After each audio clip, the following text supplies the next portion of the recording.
नमस्कार,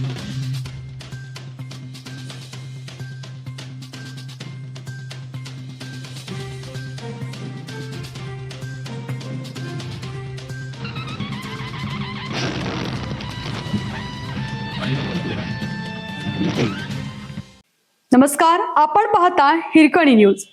हिरकणी न्यूज प्रत्येक क्षण ताज्या घडामोडी आणि महत्त्वाच्या प्रत्येक बातमीसाठी नेहमी तत्पर. तुकाराम मुंडे ऍक्शन मोडवर, राज्यभरात धडाका.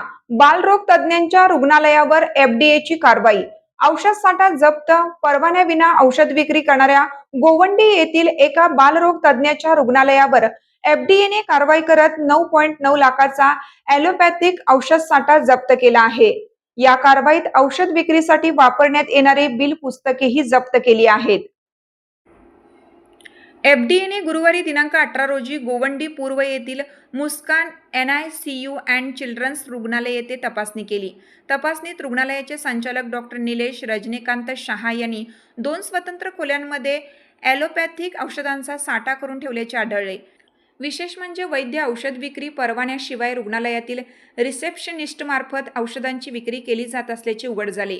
एफडीएच्या तपासात औषध विक्री व बिल तयार करण्यासाठी आवश्यक तांत्रिक किंवा फार्मसी पात्रता नसलेल्या व्यक्तीची नियुक्ती केल्याचंही समोर आलं. त्यामुळे औषधे व सौंदर्य प्रसाधने अधिनियम 1940 आणि संबंधित नियमांचे उल्लंघन झाल्याचा प्राथमिक निष्कर्ष प्रशासनाने काढला. तपासणी दरम्यान जप्त करण्यात आलेल्या बिलांमध्ये रुग्णाचे नाव, औषधाचे नाव आणि रक्कम यांचा उल्लेख होता. मात्र औषधांचा बॅच क्रमांक, उत्पादन व मुदत समाप्ती दिनांक, उत्पादकाचे नाव यासारखी आवश्यक माहिती नमूद करण्यात आलेली नव्हती. ही बाब ग्राहक संरक्षण आणि औषध विक्रीच्या नियमांच्या दृष्टीने गंभीर मानली जात आहे.